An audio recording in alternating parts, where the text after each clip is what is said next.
En 2017 me mudé a un pueblo pequeño en una zona rural de Illinois y solo conocía a una persona allí. Soy bastante introvertida, así que me costaba hacer amigos, más aún estando soltera, con poco más de 20 años, en un pueblo donde casi todo el mundo estaba jubilado. Mi amiga, a quien llamaré Clara, me presentó a un matrimonio mayor, de unos 50 y tantos, que buscaba a alguien que les cuidara a los perros. Pensó que podría ser una buena manera de que hiciera contactos en el pueblo y de paso ganar algo de dinero. Quedamos para vernos en su casa, conocer a los perros y ver cómo era todo. La casa era un rancho de ladrillo de los años 70, muy desfasado y con zonas medio destrozadas. A mí no me molestaba. Solía explorar casas abandonadas por diversión. Los perros eran adorables, pero el matrimonio era raro. Eran amables, sí, pero mientras hablaba con ellos, en lugar de mirarme a los ojos, me recorrían de arriba a abajo, como si me estuvieran midiendo, como si evaluaran cada centímetro de mi cuerpo. Me iban guiando por las habitaciones sin decir casi nada durante el tour. Solo abrían las puertas, me dejaban mirar en silencio y luego las cerraban. También mencionaron que vendían armas de fuego desde su casa como negocio secundario. Eso no me molestó demasiado, pero sí lo hizo otra cosa. Tenían cámaras por todas partes, afuera y dentro, en los pasillos, el salón, la cocina, la oficina, el garaje, el patio trasero, la entrada, sobre la mesa de la cocina. Ellos me dijeron que era solo por temas de seguro, debido a su negocio. Me hizo sentir algo incómoda, pero en ese momento yo solo quería desesperadamente conectar con alguien en ese pueblo, y además necesitaba el dinero. Cuando llegó el momento de ir a cuidar a los perros, ellos ya se habían marchado de viaje. Llevaban una semana fuera y yo trabajaba desde casa, así que me instalé allí cómodamente. Monté mi espacio de trabajo en la oficina, donde había un monitor que mostraba las cámaras exteriores. Podía ver todo el perímetro de la casa y eso, en el fondo, me tranquilizaba un poco al estar sola en una propiedad grande, en mitad de la nada. También debo mencionar que los perros tenían una puertecita para salir al patio cuando quisieran, y la casa daba directamente a un bosque. La primera noche fue normal. Nada extraño. La segunda noche, me di cuenta de que una de las cámaras dejó de funcionar. La que apuntaba a la entrada y al camino de acceso. No le di mucha importancia. En las zonas rurales el Wi-Fi suele ser inestable.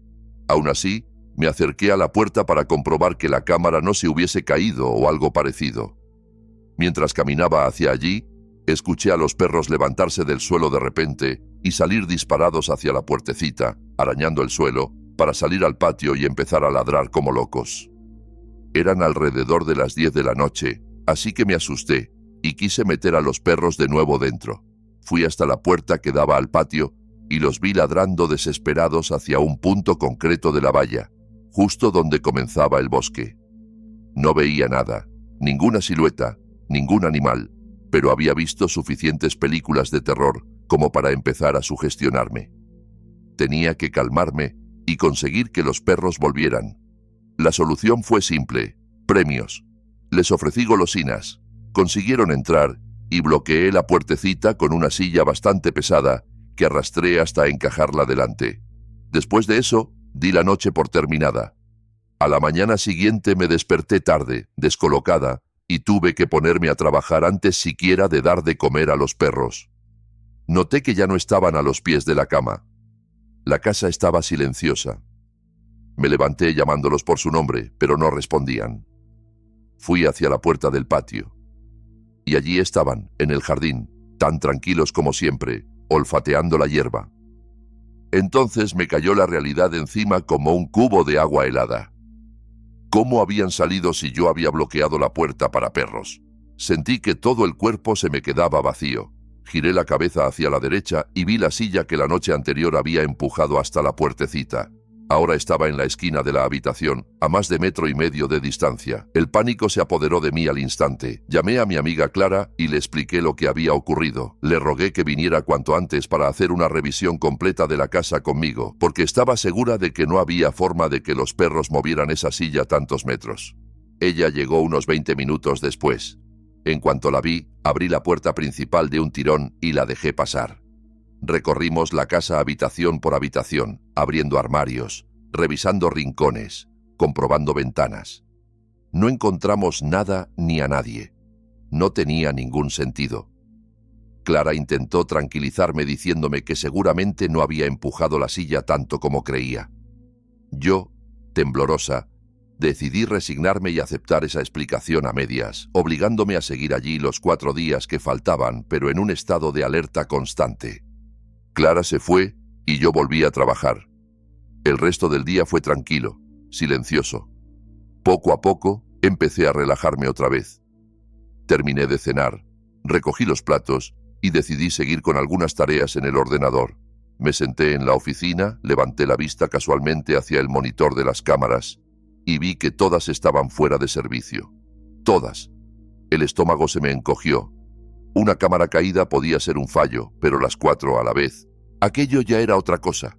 Como la pareja vendía armas, les mandé un mensaje para avisarles de que las cámaras habían dejado de funcionar y les pregunté si querían que intentara reiniciarlas o revisar algo en el router. También, siendo sincera, porque no me gustaba la idea de estar allí, sin ojos, vigilando el exterior. Pasaron un par de horas sin respuesta. Estaban de vacaciones, claro, así que pensé que tendría que aguantarme hasta que ellos contestaran. Se hizo tarde, casi medianoche, cuando por fin me acomodé en la cama para ver algo de televisión y llenar el silencio absoluto que me rodeaba. Entonces los perros volvieron a levantarse de golpe, rasparon el suelo con las uñas y corrieron hacia la puertecita otra vez. Salté de la cama, el corazón golpeándome el pecho. Esta vez no era simple impresión, algo iba mal. Agarré el cuchillo que había dejado al lado de la cama precisamente por si acaso y caminé hacia la puerta trasera. Miré hacia el jardín y de nuevo no vi a nadie. Los perros, sin embargo, ya habían dejado de ladrar y se limitaban a olfatear la valla. Les chisté en un susurro desesperado para que entraran y justo entonces escuché un golpe seco al otro lado de la casa. Me quedé paralizada. Tenía que decidir, meter a los perros de inmediato o ir a investigar qué demonios se había caído. Opté por lo primero. Si era un animal, no quería que los perros terminaran rociados por una mofeta o algo peor. Los llamé como pude hasta que entraron y se fueron directos al salón, donde saltaron al sofá como si nada. Volví a arrastrar la silla delante de la puertecita, esta vez empujándola con fuerza hasta dejarla bien encajada. Saqué el móvil y les hice una foto a la silla y a la puerta, solo para poder asegurarme más tarde de que no era cosa de mi imaginación. Me dirigí al cuarto del fondo, desde donde había venido el golpe, y en cuanto crucé el umbral, me quedé congelada. Es difícil explicarlo, pero cuando hay alguien en una habitación, aunque no lo veas, el ambiente cambia. Es como si el aire, el silencio, dejaran de ser completamente neutros. No es respiración ni movimiento, es otra cosa. Un ruido blanco casi imperceptible, una presencia que rompe la quietud. Aunque suene extraño, lo sentí con claridad. No iba a ser la típica persona de película de terror que se mete más y más en la oscuridad buscando el origen del sonido. Me planté en el pasillo y pregunté en voz alta: ¿Quién está ahí? ¿Qué haces aquí? Silencio absoluto. Entonces grité el nombre de la pareja, por si, de alguna forma absurda, se les había ocurrido volver a su casa a medianoche sin avisar. Otra vez, ninguna respuesta. Pensé en llamar a Clara, pero tenía marido e hijo y no quería molestarla ni preocuparla a esas horas. El siguiente paso lógico era llamar a la policía, pero me invadió una vergüenza enorme al imaginar que todo fuese una tontería, que aparecieran agentes de madrugada y no encontraran nada. Pensé que me tomarían por idiota. Retrocedí despacio. Entré en el pasillo que llevaba a ese cuarto y cerré la puerta lo más silenciosamente posible, echando el pestillo. Luego fui al salón y me senté en el sofá. Los perros a mi lado, con el móvil en una mano y el cuchillo en la otra. Incapaz de decidir si estaba exagerando o si de verdad corría peligro. A los 20 minutos recibí un mensaje de la esposa. «Hola, no te preocupes por las cámaras, estás a salvo». Me descolocó por completo. Ellos estaban en Florida, y allí ya serían casi las 2 de la madrugada. Y además, «estás a salvo». Yo nunca había mencionado nada de seguridad en el mensaje. Solo hablé de las cámaras. Estaba a punto de responder algo breve, tipo «perfecto, gracias», cuando llegó otro mensaje. «También, ¿Puedes asegurarte de que no dejé abierta la puerta del garaje que da al interior? No quiero que entre nada. La puerta a la que se refería estaba en ese cuarto del fondo. No quería volver allí por nada del mundo, así que opté por no contestar y fingir que me había quedado dormida. 2 minutos después volvió a escribir. Hola, sé que es tarde, pero ¿puedes revisar eso, por favor? Me preocupa. Mi instinto me gritaba que no. Pero una parte de mí pensó que quizá el ruido había sido algún animal que se había colado y que, si no miraba, podría quedarse dentro de la casa. No respondí, pero me levanté igualmente, con el cuchillo y el móvil en la mano, y caminé hacia el pasillo. Al acercarme a la puerta del cuarto, escuché un leve movimiento, como un roce, al fondo. Me quedé quieta, conteniendo la respiración, intentando distinguir si había algo más. En ese momento la pantalla de mi móvil se encendió con un nuevo mensaje de la esposa. Veo que estás despierta. ¿Puedes entrar y revisar, por favor? Me quedé helada. Había olvidado que tenían cámaras en el pasillo y en el salón. Sabían que me había levantado. ¿Por qué insistían tanto en que fuera a esa habitación a la 1 de la mañana? Sintiendo cómo se me clavaba la mirada invisible de las cámaras, desbloqueé el pestillo con un gesto torpe y a regañadientes abrí la puerta. Estiré los brazos todo lo que pude hacia adelante, sujetando el móvil y el cuchillo, para tener el mayor ángulo de visión posible sin acercarme demasiado. No oía nada. No veía nada. Di un par de pasos dentro. La puerta del garaje estaba efectivamente abierta. El garaje era un rectángulo de oscuridad absoluta. No quería acercarme, pero sabía que tenía que cerrar la puerta para quitarme ese peso de encima. Avancé despacio y justo cuando estaba a un par de pasos del marco, la pantalla del móvil volvió a iluminarse con una notificación. La tenue luz se proyectó sobre la puerta del garaje, y ahí lo vi. La silueta de un brazo apoyado contra la pared, pegado al marco, justo al lado de donde yo iba a extender la mano. El instinto de supervivencia se activó de golpe. Me di la vuelta y salí corriendo, atravesando la habitación y el pasillo, y azoté la puerta de ese cuarto con todas mis fuerzas, echando el pestillo de nuevo. Agarré las llaves que estaban sobre la encimera de la cocina y huí por la puerta principal. Mientras temblaba entre sollozos, intentaba meter la llave en la cerradura del coche. En ese momento escuché el ruido del portón del garaje abriéndose. Se quedó a medio subir justo cuando conseguí meterme al coche. Arranqué. Los faros iluminaron el interior del garaje, y allí, en la esquina del fondo, vi a un hombre adulto agachado detrás de unas cajas, con una chaqueta oscura, justo junto a la puerta que yo estaba a punto de cerrar. No perdí ni un segundo. Metí marcha atrás, salí del camino de un volantazo y conduje directo hasta la comisaría. Llorando, les conté lo sucedido. Dijeron que enviarían una patrulla a revisar la casa. Me quedé en el aparcamiento dentro del coche, mandando mensajes a la esposa para contarle lo que había pasado, pensando que quizá, con acceso a las cámaras, podrían confirmar si había alguien dentro. No obtuve respuesta. Media hora después, un agente volvió a la comisaría.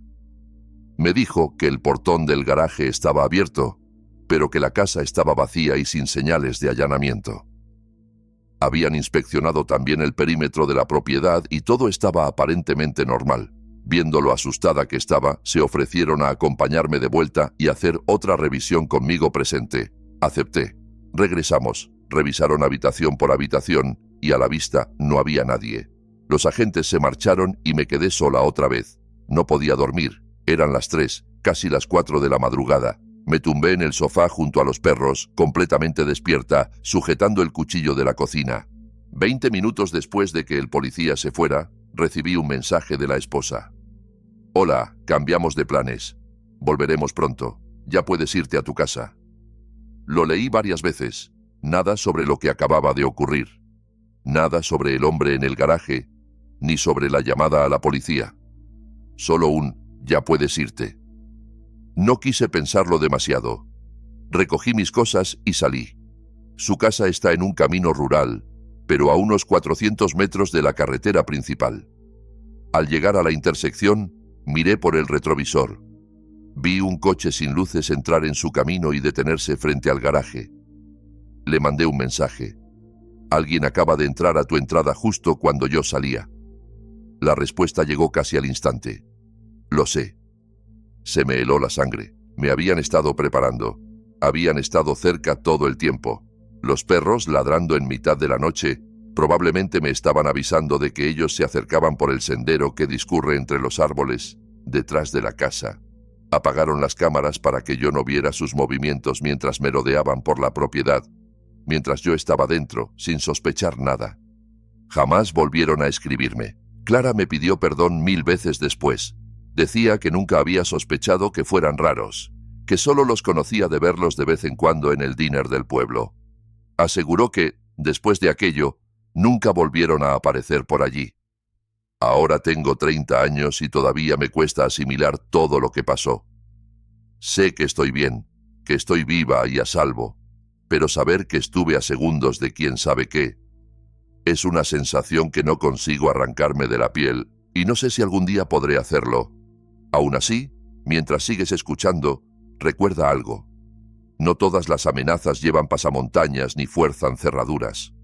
A veces son sonrisas amables, mensajes amables, y una puerta que se abre justo cuando apagas las luces, y la próxima historia podría hacerte mirar con otros ojos a los desconocidos que se sientan en tu trabajo. Trabajo como bartender en un bar-restaurante en un suburbio a las afueras de Baltimore.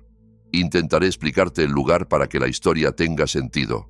Es un sitio muy concurrido con una organización peculiar. No hay camareros de mesas, solo bartenders como yo, y los cocineros en la parte de atrás.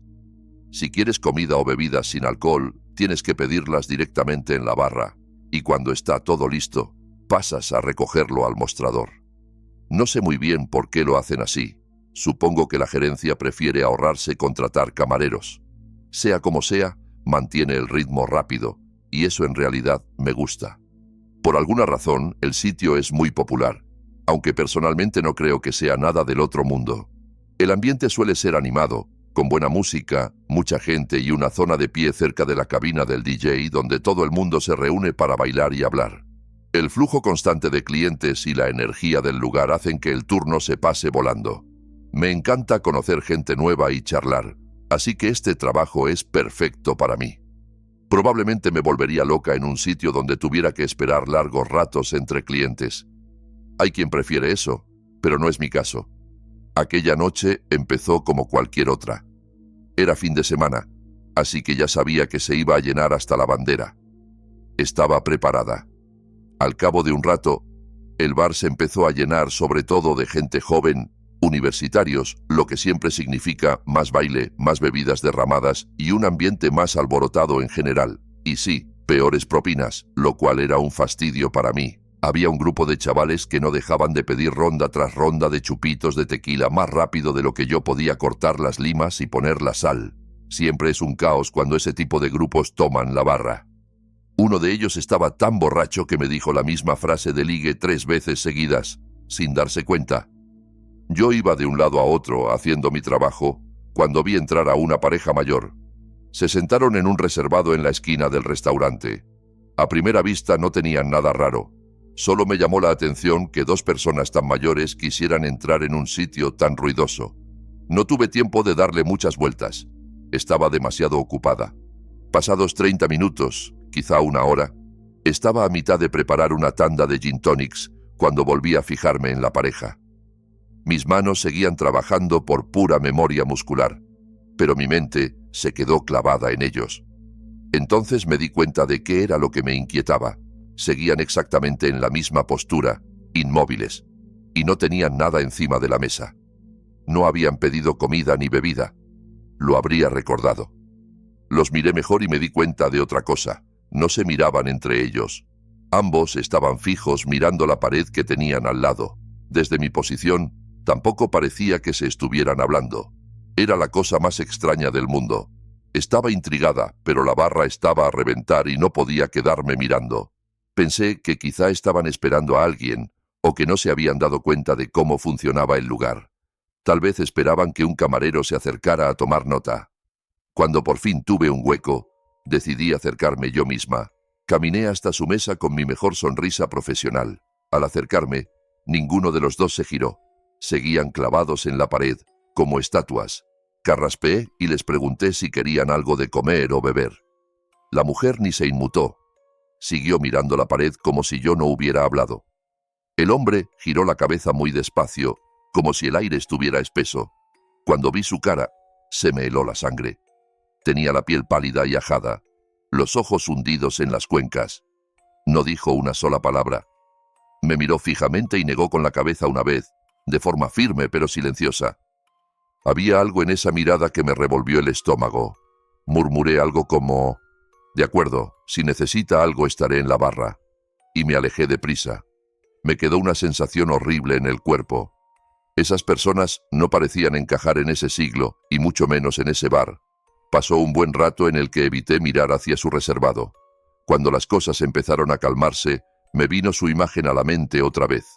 Miré hacia allí por impulso, y casi se me cayó el vaso de la mano. Los dos estaban mirándome directamente.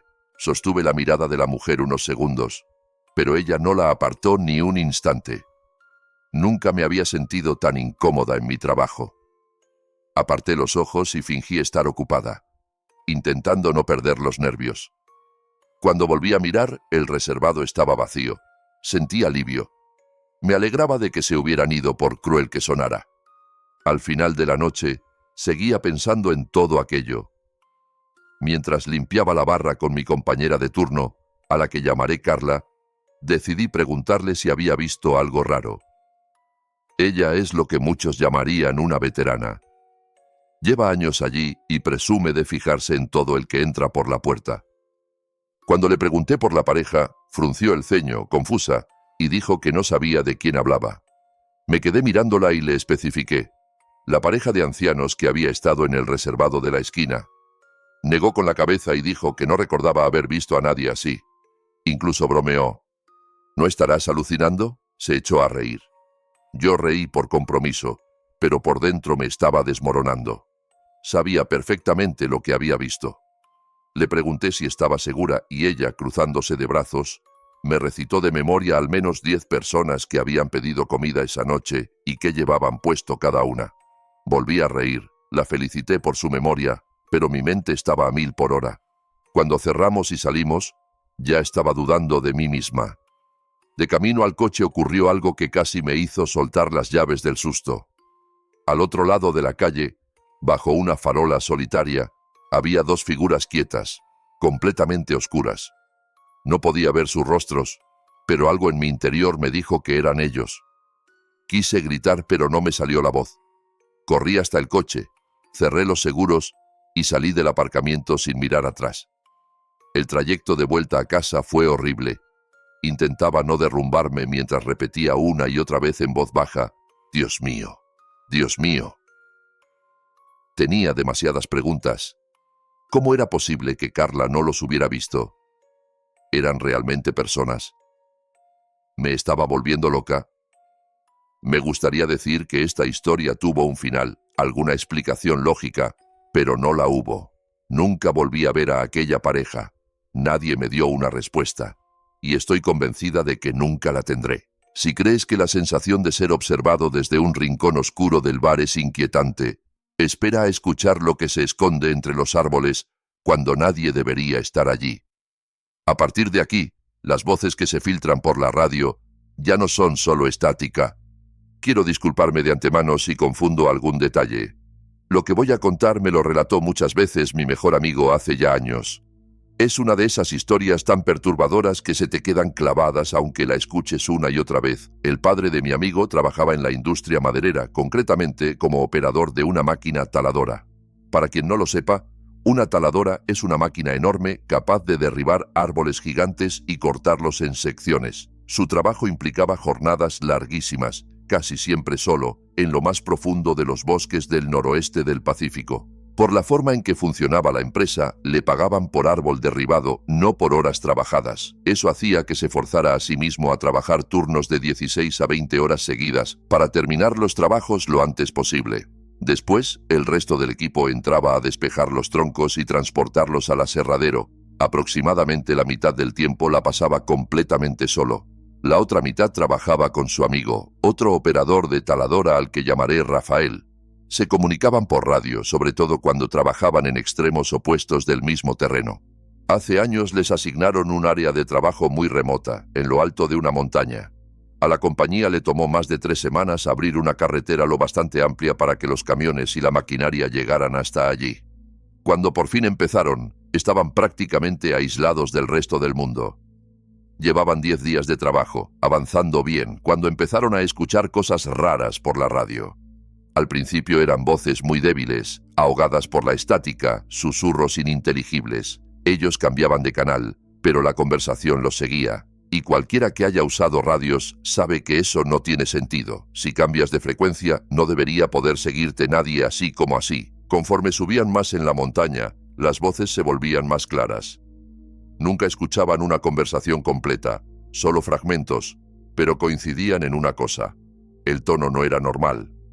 Según el padre de mi amigo, sonaban casi casuales, como 2 personas hablando de cosas cotidianas. Pero las palabras eran difíciles de entender, como si se cortaran en mitad de la frase. Empezaron a encontrar rastros de gente, cosas fuera de lugar, envases tirados, huellas en la tierra, pequeños campamentos improvisados. Y todo eso en un lugar tan remoto que, en teoría, era prácticamente inaccesible. Ver esas señales les resultó muy inquietante. No debería haber nadie allí. Un día, Rafael encontró una tienda de campaña oculta junto a un sendero y llamó al padre de mi amigo por radio. Decidieron echar un vistazo. Dentro, hallaron un solo saco de dormir y una bolsa de deporte con el contenido más perturbador que puedas imaginar. Varios pares de ropa interior infantil, cinta adhesiva, cuerda y dibujos toscos de niños siendo abusados. Había también restos de una manzana recién comida, lo que indicaba que quien fuera había estado allí hacía muy poco. Rafael quiso irse de inmediato. El padre de mi amigo, obsesionado con terminar el trabajo, insistió en quedarse y seguir hasta acabar. Llegaron a un acuerdo. Limitarían el uso de la radio solo a emergencias.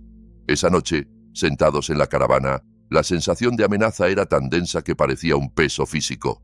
La radio volvió a encenderse, soltando un crujido de estática, y esta vez pudieron distinguir fragmentos de conversación entre 2 hombres.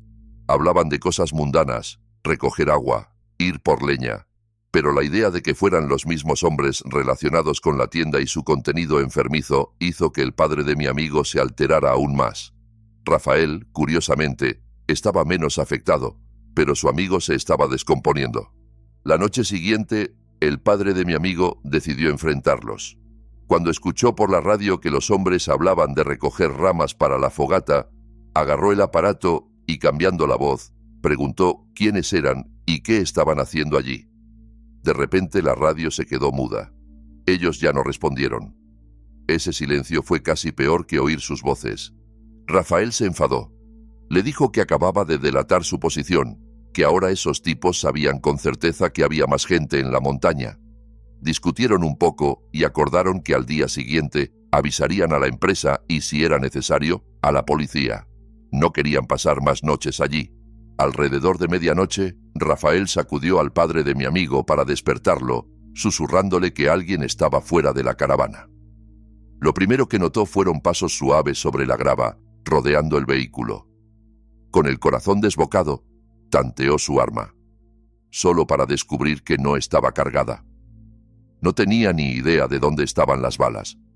Rafael no llevaba arma. Llamar a la policía era impensable. Estaban a horas del pueblo más cercano. Se quedaron congelados mientras oían el pomo de la puerta moverse. La puerta chirrió, abriéndose apenas unos centímetros. No llegaba a abrirse del todo. La caravana estaba bastante alta sobre el suelo, sin escalones. Después de eso, empezó un sonido nuevo. Rasguños largos y deliberados en el exterior de la puerta. 4 minutos que parecieron una eternidad. Al final, el padre de mi amigo le hizo una seña a Rafael. Iba a mirar. Se acercó despacio a la puerta, linterna temblándole en la mano. Justo cuando estaba a punto de abrir, la puerta se abrió de golpe desde fuera y una cuchillada le cruzó la cara. El dolor fue inmediato, cegador. Cayó fuera de la caravana, golpeando la tierra.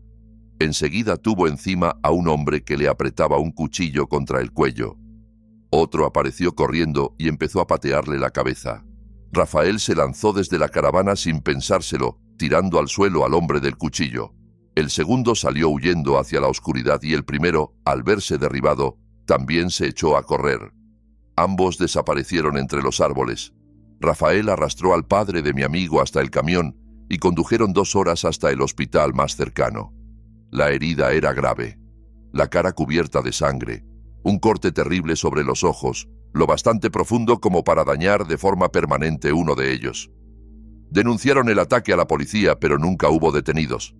2 semanas después, mientras el resto del equipo terminaba el trabajo en aquella montaña, encontraron a uno de los compañeros de la cuadrilla en una cuneta, atado, amordazado, violado y asesinado. Tampoco hubo arrestos. A día de hoy, el padre de mi amigo sufre un trastorno de estrés postraumático severo. Su ojo derecho, con la pupila deformada, es un recuerdo permanente de aquella noche. Probablemente no ha vuelto a dormir una noche entera desde entonces. Yo le cogí miedo al bosque profundo hace ya mucho tiempo, principalmente por su experiencia. Hace años que no sé nada de él ni de su padre. Solo espero que dentro de lo posible esté bien. Si te resultó inquietante saber que alguien te observa desde un rincón de un bar, imagina lo que se siente cuando esa presencia te espera en la oscuridad de un lago, usando la señal internacional de socorro solo para atraer a quien tenga la mala idea de responder. Lo que viene ahora quizá te haga dudar antes de mirar una luz que parpadea a lo lejos. Esto ocurrió el verano pasado. Tenía 20 años. Me llamo Marcos. Mi amigo, al que llamaremos Diego, viene de una familia muy rica. Su padre es un abogado de propiedad intelectual que trabaja con el gobierno de Estados Unidos o algo por el estilo. Tienen casas repartidas por todo el país y algunas en el extranjero. Ese es el nivel de dinero del que hablo. Una de sus casas está junto a un lago bastante grande, con pocas propiedades alrededor. El lago no es tan enorme como para no ver las casas del otro lado, pero cruzarlo nadando sería un esfuerzo tremendo. Los padres de Diego casi nunca estaban allí, así que él tenía acceso prácticamente ilimitado a esa casa, con permiso, claro, y a menudo invitaba a amigos. Hay algo en estar en un lago que te hace sentir invencible. Es diferente a la playa. No sé explicarlo bien, pero se siente más exclusivo, más privado. Ojalá algún día tenga éxito suficiente para permitirme algo así. Como dije, el lago es bastante aislado. Hay mansiones preciosas alrededor, pero la mayoría permanecen oscuras y vacías la mayor parte del tiempo. Muchos son chalets vacacionales que sus dueños apenas usan. Es casi una pena pensarlo, pero también tenía su lado bueno. Diego organizaba fiestas enormes porque casi nunca había vecinos que llamaran a la policía. Aquella noche, sin embargo, era distinta. Solo estábamos él y yo, en un plan mucho más tranquilo. Acababa de terminar una relación de 3 años y necesitaba desesperadamente pasar tiempo con un amigo, beber unas cervezas y despejar la cabeza. Estábamos en el muelle, cada uno con una lata en la mano, cuando vi una luz parpadear al otro lado del lago. No recuerdo la hora exacta. Al principio pensé que era el sol reflejándose justo en algún cristal, pero incluso al mover la cabeza el destello seguía apareciendo y desapareciendo, a intervalos regulares. Era como si alguien encendiera y apagara una luz una y otra vez. Se lo comenté a Diego y los dos nos quedamos mirando, intentando averiguar qué podía ser. En algún momento, los dos nos dimos cuenta de que el parpadeo no era aleatorio, seguía un patrón. 3 destellos cortos, luego 3 largos, luego 3 cortos otra vez. Yo no tenía ni idea, pero Diego chasqueó los dedos y dijo que era código Morse. Lo miré como si estuviera loco y le pregunté en qué momento había aprendido Morse. No lo sé, me dijo, pero sé lo que significa 3 cortos, 3 largos y 3 cortos. Busqué en el móvil para comprobarlo y, para mi sorpresa, tenía razón. SOS. Puede que sea ignorante por no saberlo, pero nunca había tenido motivo para aprender ese tipo de cosas. La luz siguió parpadeando durante 1 minuto más o menos, siempre con el mismo patrón, hasta que se apagó de golpe. Nosotros no apartamos la vista en ningún momento. Yo no sabía qué pensar. Podría haber sido una broma, pero también existía la posibilidad de que alguien estuviera realmente en peligro. Diego sugirió llamar a la policía inmediatamente, pero le recordé que habíamos estado bebiendo y que aún no teníamos edad legal para hacerlo. Yo, además, Estaba lidiando con una posible condena por conducir bajo los efectos del alcohol. Lo último que necesitaba era otra interacción con la policía. Diego no estaba satisfecho y se le notaba la tensión. Ninguno de los dos supo encontrar una explicación lógica que no fuera un secuestro o algo así. Pensamos que podría ser alguien que se había caído o que estaba herido, pero lo normal en ese caso habría sido llamar directamente al 911, no ponerse a hacer señales. Siempre hemos sido el tipo de amigos problemáticos, aventureros, un poco delincuentes, así que acabamos decidiendo que valía la pena investigar nosotros mismos. Si resultaba serio, entonces sí llamaríamos a la policía. Entramos en la casa. El hermano de Diego tenía varias navajas en su cuarto. Era un tipo raro con fijación por ese tipo de cosas. Agarramos un par, más por tranquilidad mental que otra cosa. Diego dijo que él estaba bien para conducir y que podíamos ir en coche bordeando el lago hasta la casa de donde venía la luz. Le dije que ni hablar, que yo no quería arriesgarme a que nos detuvieran por nada del mundo. Bromeó sobre mi situación con el DUI y lo dejamos pasar. Si no íbamos a conducir, solo quedaba una opción.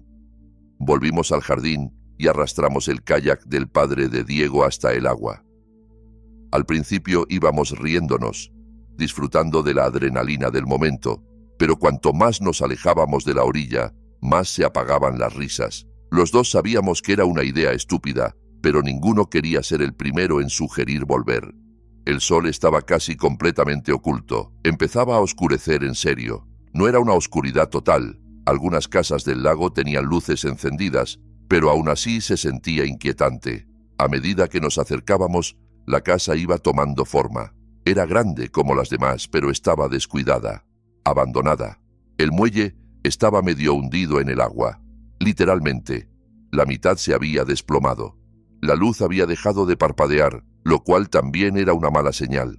Nuestro plan inicial era amarrar el kayak al muelle, pero con ese estado era imposible. Por suerte, el jardín no quedaba tan alto sobre el agua, así que varamos el kayak sobre las piedras con cuidado de no resbalar. La adrenalina empezó a subirme de golpe. Sentía lo mismo en Diego. Miramos hacia la casa. Sabíamos que la luz venía de la segunda planta. Eso al menos lo teníamos claro. Diego insistió otra vez en que era mejor irnos y llamar a la policía, pero le recordé que para hacerlo tendríamos que remar de vuelta hasta su casa, conectarnos al Wi-Fi y recién entonces llamar, porque en el lago no teníamos cobertura. Le dije que habíamos explorado 1000 edificios abandonados antes y que esto no era tan distinto. No le convencía, pero aceptó. Sé que suena estúpido, y lo es. Cualquiera que se lo cuento me dice lo mismo. Pero nunca he sido de tomar buenas decisiones, y Diego tampoco. No fuimos a la puerta principal. Eso habría sido un suicidio. Rodeamos la casa, agachados, hasta encontrar una ventana sin pestillo. La abrimos lentamente y nos deslizamos dentro, en silencio. La casa estaba vacía. No solo abandonada, vacía. Como recién desmantelada. No había muebles, ni cajas, ni trastos acumulados. Nada. Las paredes desnudas, el suelo desnudo. Avanzamos con cautela, buscando las escaleras. No vimos a nadie. Todas las habitaciones de la planta baja estaban igual, totalmente vacías. Por fin encontramos las escaleras y subimos despacio. Mentalmente, fui calculando hacia qué lado debía estar la habitación de la que había salido la luz. Caminamos por el pasillo hasta llegar a una puerta que, según yo, correspondía con esa zona. Pegué la oreja un segundo. No se escuchaba nada. Miré a Diego. Asintió. Abrí la puerta con cuidado. La habitación estaba vacía, excepto por un objeto junto a la ventana. Me acerqué de puntillas. Era un proyector viejo, apuntando directamente al cristal. Una idea fría se abrió paso en mi cabeza. Aquello había sido un señuelo. Una trampa. Diego llegó a la misma conclusión al mismo tiempo, porque salió corriendo del cuarto sin mediar palabra, sin preocuparse ya de hacer ruido. Yo me di la vuelta y lo seguí. Mientras bajábamos las escaleras a toda prisa, oí una puerta abrirse de golpe en la planta de arriba, quizá un armario, seguida de pasos rápidos. Alguien bajaba detrás de nosotros. Atravesamos la casa como pudimos, directos a la ventana por la que habíamos entrado. Diego saltó primero. Yo iba detrás. Mientras me deslizaba hacia afuera, escuché esos pasos acercándose por el pasillo. Ni siquiera miré atrás. Caí, recuperé el equilibrio y corrí hacia la orilla, donde Diego ya estaba. Cuando llegué, soltó una palabrota. El kayak ya no estaba. Giré la cabeza hacia la casa y vi en un lateral una figura corriendo hacia nosotros. No tuve tiempo de procesar mucho. Se movía rápido y era grande, claramente un adulto. Saqué la navaja, dispuesto a defenderme. Esperaba que Diego hiciera lo mismo, pero él se dio la vuelta y, sin pensarlo, se tiró al lago, con zapatillas, sudadera, todo. Lo vi hundirse y volver a salir braceando. No pensé. Me lancé tras él. El agua estaba helada, pero en ese momento daba igual. Empecé a nadar tan rápido como podía, ignorando el ardor en brazos y piernas. Nos dirigimos hacia la luz de la casa de Diego, que desde allí parecía a kilómetros. El trayecto se hizo eterno, pero a base de pura adrenalina llegamos. Nos arrastramos al muelle tiritando. Nunca en mi vida había tenido tanto frío. Corrimos a la casa, cerramos todas las puertas con llave y llamamos a la policía. Tardaron casi una hora en aparecer, algo que me sigue pareciendo indignante. Cuando por fin llegaron, fueron directos en lancha a la casa abandonada. Estuvieron allí bastante rato. Al regresar nos dijeron exactamente lo que temía. No había nadie. Confirmaron que la casa llevaba años abandonada. Ninguna señal de ocupación reciente. Sin huellas, ni equipo, ni pertenencias. Nada. Solo una estructura vacía. No quedaron nada contentos con nosotros. Nos soltaron el discurso de ¿por qué no llamaron antes? Los padres de Diego estaban aún más enfadados cuando se enteraron. Digamos que no volví a ser bienvenido en la casa del lago. Diego me contó después que sus padres amenazaban con demandar al ayuntamiento por permitir que algo así ocurriera y a la policía por negarse a investigar más a fondo. Yo, a día de hoy, todavía no sé qué pasó esa noche. No sé quién estaba allí, ni por qué había preparado aquello, ni qué habría ocurrido si no hubiéramos salido corriendo. La mayoría de mis amigos coinciden en que era una trampa y que, quien fuera, dudó hasta el último minuto antes de actuar. Yo prefiero no imaginar qué habría sido de nosotros si hubiera seguido adelante con lo que planeaba. A veces, cuando una historia termina sin respuesta, lo único que queda es el eco del miedo. Pero el miedo también puede estar justo al otro lado de tu pared, en la casa que ves por la ventana todos los días. Y la siguiente historia quizá te haga pensarlo 2 veces antes de asumir que tu vecino solo es un poco raro. Cuando me mudé a mi nueva casa, solo buscaba empezar de cero. No entraré en detalles, pero digamos que tuve una muy mala experiencia con una ex que hizo imposible quedarme en mi antigua ciudad. Gané algo de dinero joven y tomé malas decisiones respecto al tipo de mujeres con las que me rodeaba. Lección aprendida. El barrio al que me mudé era estupendo. Poco crimen, tranquilo, principalmente familias. Las casas estaban bastante separadas entre sí, lo cual también me atraía mucho. Por alguna razón, sin embargo, la propiedad junto a la mía estaba mucho más cerca que el resto. Y además, la casa de al lado era enorme. La primera vez que la vi, pensé que ahí podría vivir fácilmente una familia de 10. Eso fue lo que supuse. Una familia grande, quizá con abuelos y todo. No podía estar más equivocado. Aunque yo quería pasar desapercibido, tampoco iba a ser un vecino borde. Me propuse presentarme a todo el mundo en la zona. Por alguna razón, dejé para el final a mis vecinos de al lado. No sé por qué. El resto resultaron ser gente muy amable, casi todos padres de niños pequeños. Sí, imponían un poco. Todos parecían increíblemente exitosos, de esos que dan la sensación de tener la vida resuelta. No estaba seguro de cómo iba a encajar un tipo soltero de menos de 30 en una comunidad así, pero eso era cosa mía. Cuando por fin me decidí a conocer al de la casa de al lado, ya estaba agotado de tanto hablar con desconocidos. Sabía que si volvía a mi casa antes, nunca tendría las mismas ganas de presentarme, así que respiré hondo, subí por su entrada y llamé al timbre. Me había acostumbrado a que abriera alguien de mediana edad, así que cuando la puerta se abrió y vi a un tipo joven con mulet, me sorprendí. Parecía incluso más joven que yo, lo que fue un choque. Me recompuse y empecé con mi discurso de «Hola, soy el nuevo vecino». Mientras hablaba, él me cortó con una sonrisa enorme. «Vaya, alguien que nació en mi década. Qué agradable sorpresa». Reí y le dije lo mismo, desahogándome un poco sobre lo fuera de lugar que me sentía como soltero en un barrio lleno de familias. Él me dijo que no me preocupara, que la mayoría allí iba a lo suyo lo cual, en cierto modo, fue un alivio. Se presentó como Damián y me dijo que tenía que invitarme a tomar algo algún día. «Va, ¿y por qué no ahora mismo?», le solté, medio en broma, esperando que se riera y me dejara pasar. En lugar de eso, miró por encima del hombro hacia el interior, escaneando rápidamente el salón. Luego volvió a mirarme y dijo que le encantaría, pero que estaba ocupado trabajando. Le pregunté a qué se dedicaba, ya que era la pregunta lógica después de decir que estaba ocupado, y bajó un poco la sonrisa. Tras una pausa extraña, se rió y respondió simplemente, «Finanzas». No añadió nada más, lo cual me pareció raro.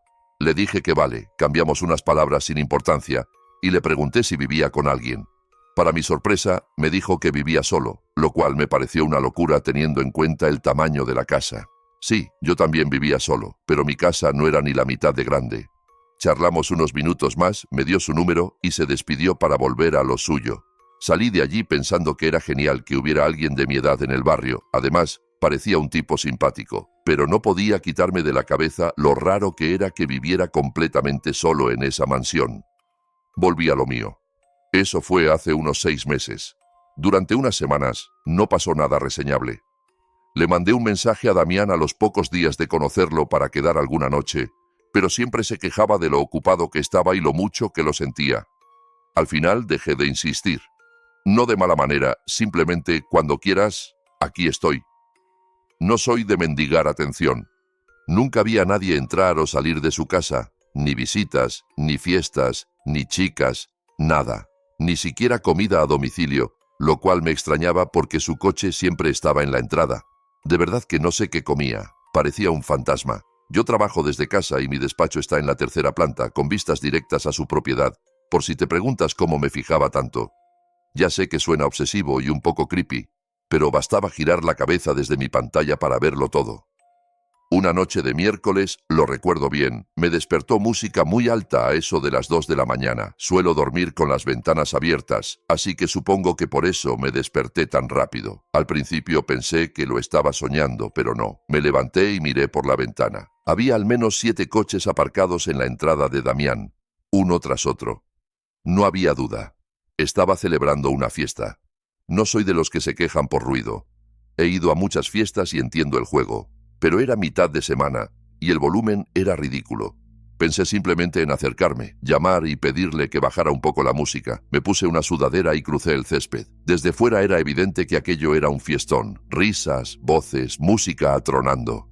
Toqué el timbre, pero nadie contestó. Saqué el móvil. Dudé en enviarle un mensaje, pero pensé que lo ignoraría o me pondría una excusa barata al día siguiente.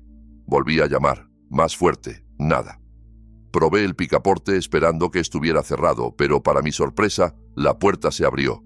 Lo primero que vi fue un montón de zapatos en la entrada, al menos 10 pares amontonados. Lo extraño fue que no había nadie. Entré un poco más, esperando ver gente en el salón o en la cocina, pero la casa estaba vacía, completamente vacía. Ni siquiera había vasos por ahí, pero seguía escuchando risas, conversaciones, el típico sonido de gente bebiendo, todo mezclado con la música. Me di cuenta, poco a poco, de que no eran personas reales. Era una grabación, un audio de fiesta sonando a todo volumen. El murmullo de gente, las risas, los golpes de vasos, todo enlatado. Una fiesta falsa. Pero eso tampoco explicaba los coches ni los zapatos. Sabía que había gente en esa casa. Tenía que haberla. Y aún así, no veía a nadie. Tenía que haberme dado la vuelta en ese instante, pero necesitaba saber qué pasaba. Fui de puntillas por la planta baja hasta ver una puerta entreabierta. Empujé suavemente. Daba a unas escaleras que bajaban al sótano. No sé cómo lo supe, pero algo en mí estaba convencido de que lo que buscaba estaba allí abajo. Las escaleras estaban en penumbra. Solo se colaba una luz muy tenue desde algún punto que no alcanzaba a ver. No tenía ninguna razón lógica para bajar, lo sabía, pero lo hice igualmente. Llegué al fondo y miré alrededor. La luz venía de otra puerta, un poco más allá. Mientras me acercaba, percibí otro sonido que antes no había podido distinguir por la música. Un zumbido rítmico, mecánico, como un motor pesado, una sierra industrial o algo similar. Me acerqué lo suficiente para mirar por la rendija. Dentro había 3 hombres de pie, mirando hacia el otro lado de la habitación, hacia algo que no podía ver desde mi ángulo. Eran claramente mayores que Damián, bastante más. Llevaban ropa de trabajo resistente, gafas protectoras y guantes gruesos de goma. En los pies, botas de faena, no zapatos como los que había visto en la entrada. En otras circunstancias habría pensado que eran obreros, reparando algo. Quise ver qué miraban, pero el objeto estaba fuera de mi campo de visión. En ese momento, me golpeó un olor muy fuerte a lejía, a productos de limpieza. Ese olor me atravesó el estómago. Sentí de repente una certeza helada. No tenía que estar allí. Me di la vuelta y empecé a buscar las escaleras tratando de no hacer ruido. Justo entonces noté que la luz detrás de mí se apagaba o se alejaba como si alguien se hubiera movido hacia la puerta. No oí el clic por encima de la música, pero lo sentí. Eché a correr escalera arriba. Crucé el salón y salí por la puerta principal. No volví a mi casa de frente. Rodeé la mía por detrás y salté la valla entrando por la puerta lateral. Cerré con llave, aún con el corazón a 1000. Subí al despacho con las luces apagadas y me escondí bajo la ventana, asomando solo lo justo para mirar la casa de Damián. Durante unos minutos no pasó nada. Luego, de golpe, la puerta principal se abrió y salieron de allí 8 hombres, todos de más edad, claramente los mismos del sótano o como ellos. Miraban el jardín, la entrada, la calle, buscaban a alguien. Damián no estaba con ellos. Ninguno tenía pinta de ser él. Parecía que discutían. Uno empujó a otro con mucha fuerza y pensé que se iban a pelear en plena calle, pero se contuvieron. Al final entraron de nuevo y poco después la música se detuvo. Yo seguí en la ventana intentando encajar todas las piezas. Pensé en llamar a la policía, pero ¿qué iba a decir? El ruido ya había parado. No había delito que describir más allá de mis sospechas. Lo que no entendía era cómo ninguno de mis otros vecinos había llamado por la fiesta, teniendo niños pequeños y todo. Hablé con algunos días después. Les pregunté con toda naturalidad si habían oído el escándalo de la otra noche en casa de Damián. Nadie sabía de qué estaba hablando, ni siquiera después de especificar la hora y la casa. Empecé a cuestionar mi propia cordura. Eso ocurrió hace ya unos meses. Lo curioso es que Damián sigue sin aparecer. Su coche tampoco. Es evidente que nadie cuida la casa. La hierba está altísima y se acumulan paquetes sin abrir en la puerta. No sé qué pensar. Podría ser todo una coincidencia, pero cuesta creer que alguien monte un espectáculo tan elaborado, con coches, zapatos y sonido de fiesta grabado, si no está intentando ocultar algo muy serio. Aunque, por otra parte, ¿cómo se olvidan de algo tan básico como cerrar con llave la puerta de entrada? Quizá eso era lo que discutían esos hombres en el jardín. La idea de que ninguno de mis vecinos escuchara nada me hace sentir como si estuviera metido en una conspiración enorme, o como si hubiera sido el único invitado involuntario a algo que no tenía que ver. Lo sé, suena paranoico, pero tengo demasiadas preguntas. Si Damián vuelve, si es que vuelve algún día, todavía no sé si tendré el valor de tocarle la puerta y preguntarle directamente qué demonios estaba pasando en su sótano. Hay casas donde el peligro se anuncia con luces y música, y hay otras donde llega silbando en mitad de la noche, desde unos árboles que parecen protegerte, hasta que descubres que solo ocultan a quien lleva años esperándote. Lo siguiente que vas a escuchar quizá te haga reconsiderar la idea de vivir tranquilo en medio de la nada. Me llamo Iván, tengo 28 años. Después de mi divorcio, me mudé a un pueblo pequeño llamado Chatham, en Alabama. Aparte de la casa de mis padres, no tenía otro sitio al que ir, así que vine a vivir a la casa vieja de mi abuelo. Él había muerto hacía unos años y nos la dejó en herencia. Está a unos 10 minutos del pueblo, en una parcela de 10 acres rodeada de bosque por todos lados. Es muy tranquilo. Pensé que me gustaría esa tranquilidad. La casa es antigua, suelos de madera que crujen, puertas que se atascan, ese tipo de lugar que siempre se siente un poco frío sin importar cuánto subas la calefacción. Pero era gratis y no tenía una opción mejor. Las primeras noches fueron normales. Desempaqué, limpié, ordené. Pasaba las tardes sentado en el porche con una cerveza. Era agradable. Sin tráfico, solo el viento entre los árboles y algún búho ocasional. hasta que empezaron los ruidos. La primera vez que lo oí fue la 7ª noche. Me acababa de meter en la cama, sobre medianoche, y estaba a punto de dormirme cuando escuché un silbido afuera. No era una melodía que reconociera, solo una tonada lenta, entrecortada, desafinada. Sonaba como si alguien caminara entre los árboles detrás de la casa, silbando mientras andaba. Me inquietó, claro, pero pensé que sería algún cazador o un vecino borracho. La noche siguiente volvió a pasar. Misma hora, misma melodía. Esta vez más cerca. Me levanté, encendí la luz del porche y miré. No vi a nadie. Cogí una linterna, di una vuelta por el patio. Nada. Ni pasos alejándose, ni ramas rotas, ni huellas. Solo el silbido, que se perdió lentamente hacia el interior del bosque. Intenté ignorarlo. Durante un par de noches me quedé en la cama haciendo como que no existía, pero siempre empezaba entre la 1:15 y la 1:19 de la mañana. Suena absurdo, pero era casi exacto, como si alguien hubiera puesto una alarma. Habitual, preciso. Empecé a pensar que alguien quería asustarme a propósito, que quizá alguien de la zona sabía que estaba solo allí y se estaba divirtiendo a mi costa. Llamé a la oficina del sheriff. Un viejo agente, al que llamaré el oficial H, vino a la casa. Llevaba mucho tiempo en el cuerpo. Cuando le conté lo del silbido, se quedó muy serio. Tu abuelo solía llamarnos por lo mismo, me dijo. Decía que alguien silbaba alrededor de la propiedad por la noche, siempre en primavera. Nunca encontramos nada. Yo pensé que eran cosas de la edad, pero ahora tú también lo oyes. Eso me remató. Yo no tenía ni idea de que mi abuelo hubiera pasado por lo mismo. El oficial H me recomendó que cerrara bien las puertas y que no saliera de noche. Ya lo hacía, pero a partir de entonces empecé a revisar cada ventana. Una noche incluso puse sillas contra las manijas de las puertas, como si eso fuese a ayudar. El silbido, sin embargo, siguió, cada vez más cerca. Una noche sonó detrás del cobertizo, fuerte, claro, como si la persona estuviera de pie a unos pocos metros de la casa. Cogí la linterna, pero no me atreví a salir. Me quedé mirando por la ventana, viendo cómo la oscuridad no me devolvía nada. El silbido acabó por desvanecerse entre los árboles. La noche siguiente, el sonido vino del porche, justo frente a la puerta. 3 silbidos largos y silencio. La noche después de esa, el silbido empezó a venir de debajo del suelo, del propio corazón de la casa.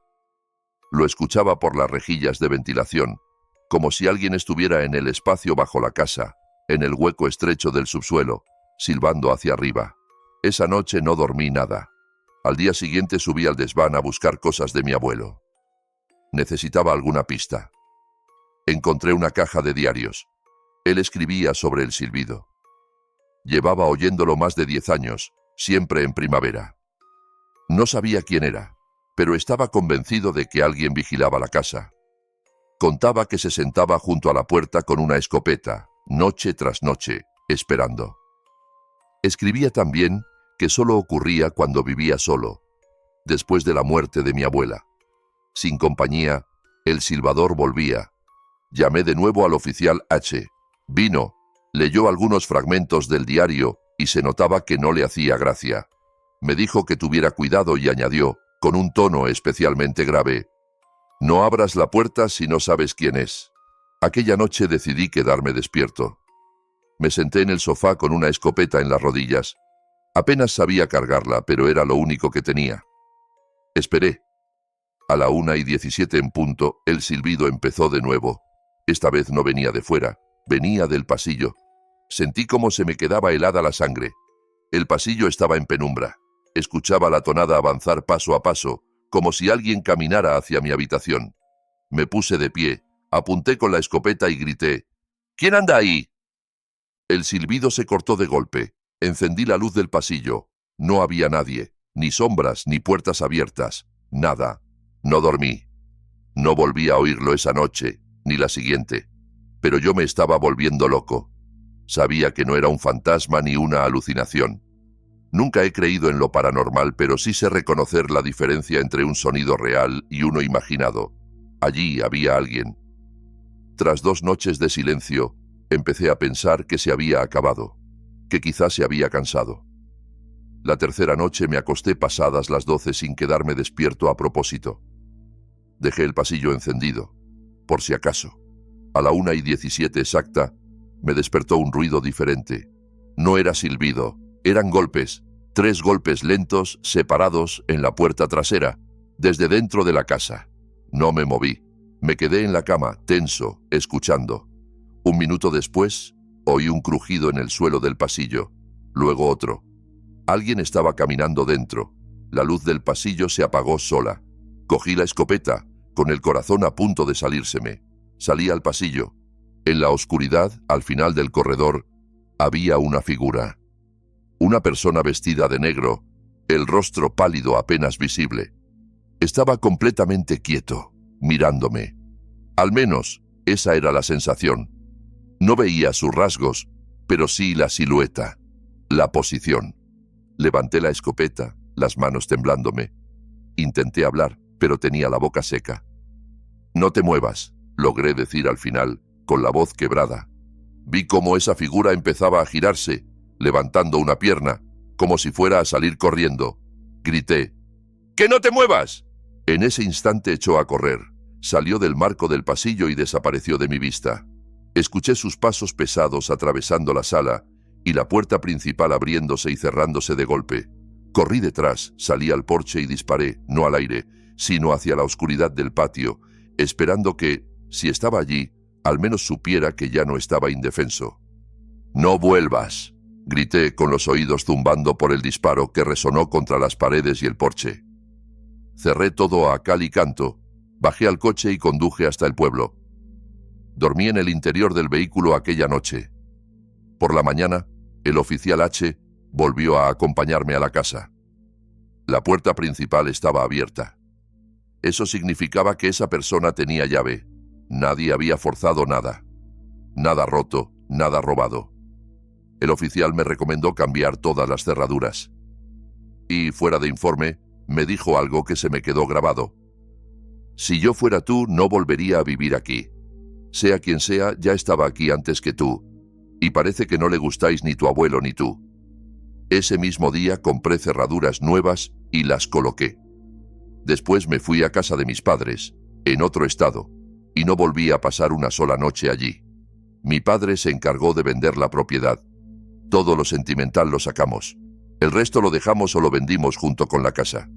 Obviamente, al ponerla en venta, mi padre olvidó mencionar que había un perturbado que llevaba décadas rondando. ¿Cómo consiguió una llave? ¿Quién era? ¿Por qué mi abuelo nunca nos contó nada en vida? No lo sé. Todo me resulta profundamente inquietante. Yo estoy convencido de que era un vecino con algún tipo de desequilibrio mental.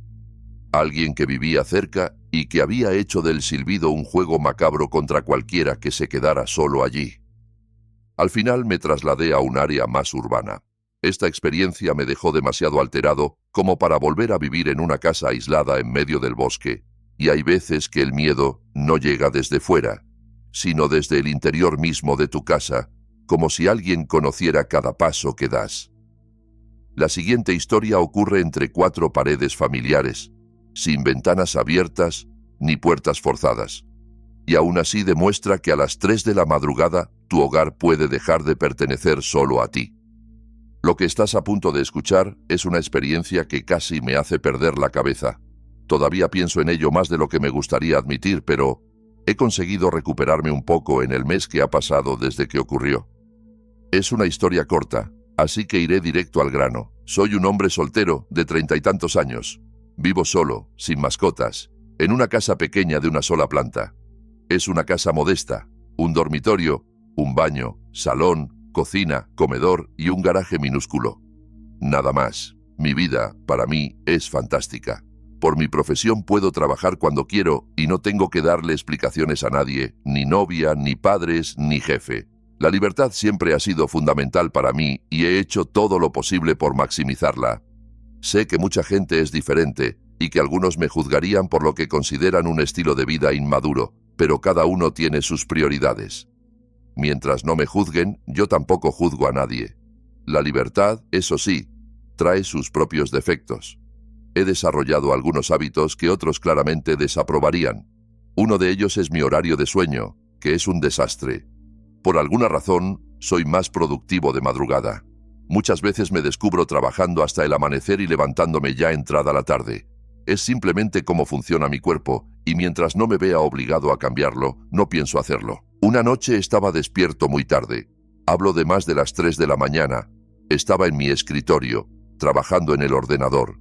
Estaba en la zona, completamente concentrado, sin música, sin distracciones. Imagínate tu momento de máximo enfoque. Así me encontraba yo. Silencio total, solo el sonido de las teclas y mis pensamientos. Y de pronto, sin aviso, el silencio se rompió. Escuché pasos corriendo por el pasillo hacia mi dormitorio, seguidos de 3 o 4 golpes brutales en la puerta. Golpes de esos que imaginas cuando la policía tumba la puerta de una casa. El estruendo fue tan repentino que salté de la silla, golpeé la rodilla con el escritorio y tiré el monitor al suelo. Fue el susto más grande de mi vida. Estaba despierto, en mi propia casa, a las 3 de la madrugada, completamente solo, y de la nada alguien empezaba a aporrear la puerta de mi cuarto. El levantarme fue pura reacción, después me quedé congelado, miraba la puerta, esperando el momento que temía, que cediera de golpe y alguien irrumpiera dentro.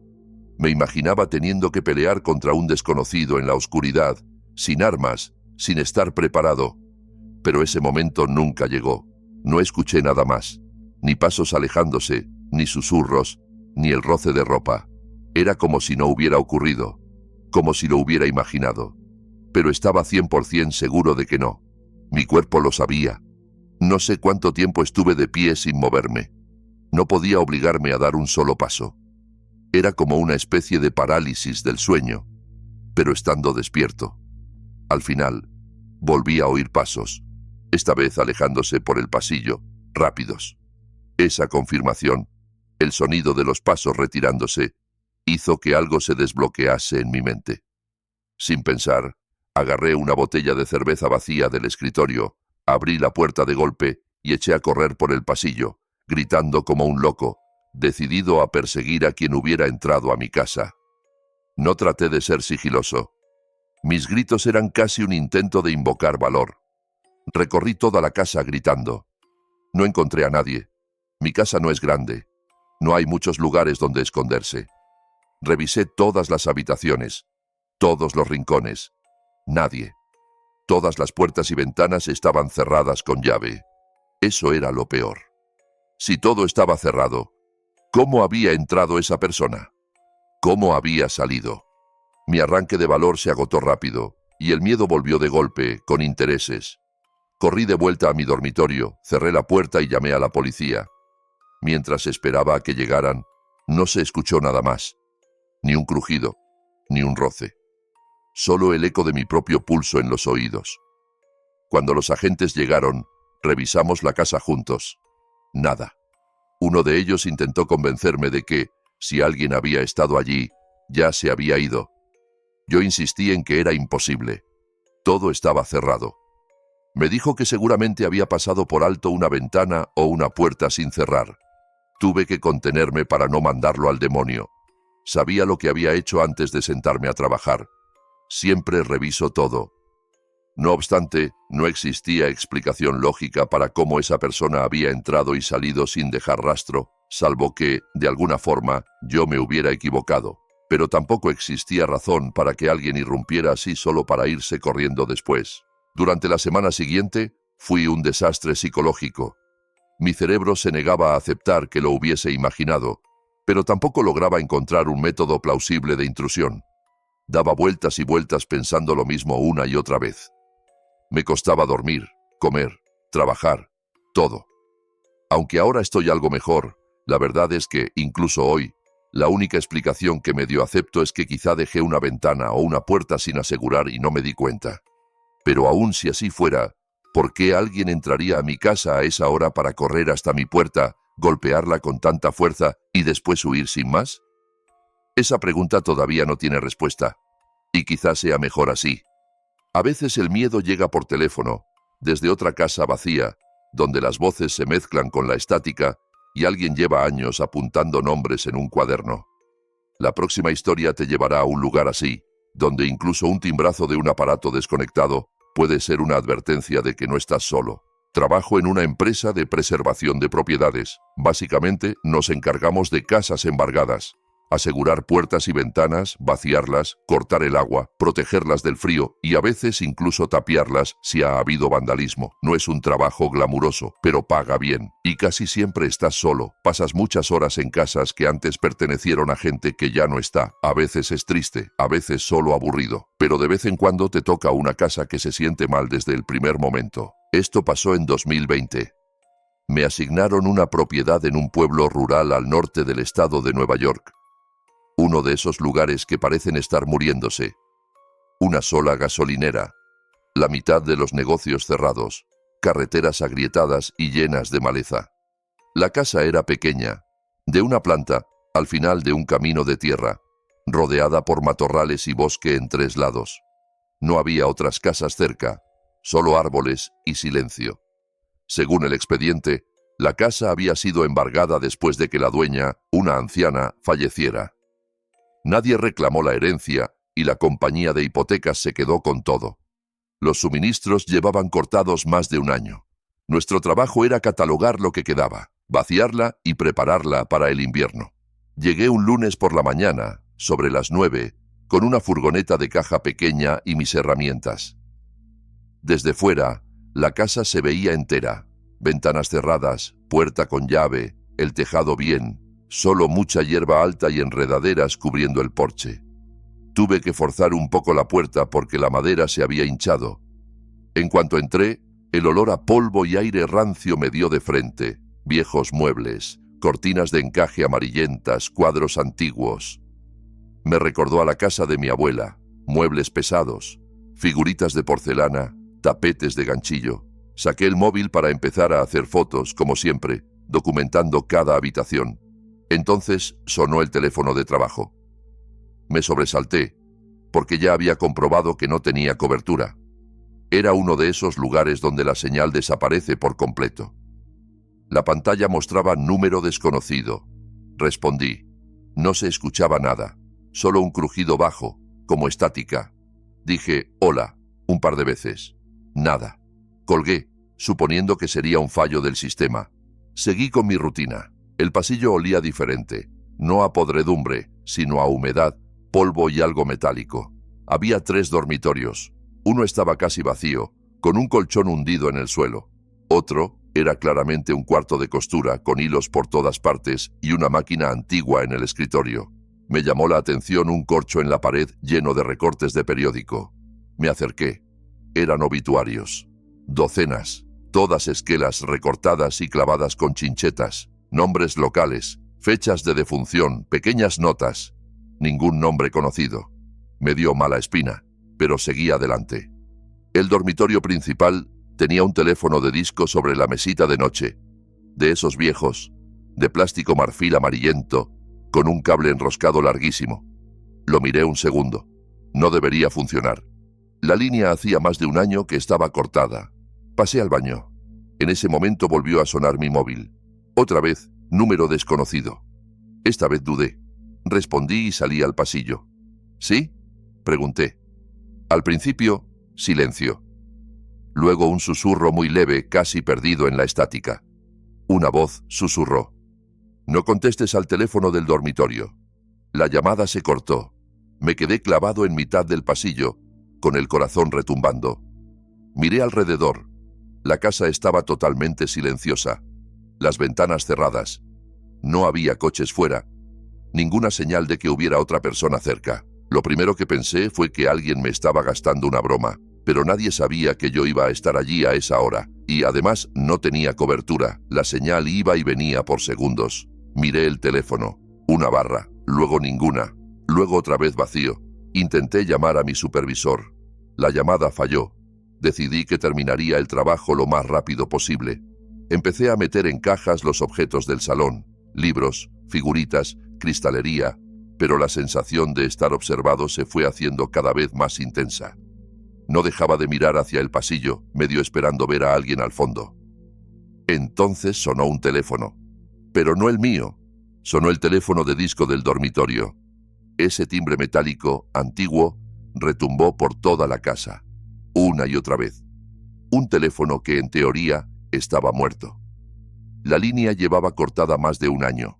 No había tono, no había nada. Y aún así sonaba.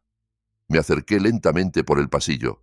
Cada paso hacía que el timbre se sintiera más cerca, más violento. Me asomé al dormitorio. El aparato estaba sobre la mesita, vibrando un poco con cada ring. No había forma de que lo cogiera. Me quedé en la puerta observando. Al cabo de unos segundos dejó de sonar. Retrocedí y salí del cuarto. No quería estar allí adentro si volvía a empezar. Todavía me quedaba el sótano. Parte del trabajo era revisarlo y asegurar la instalación. Estuve tentado de dejarlo, inventarme cualquier excusa.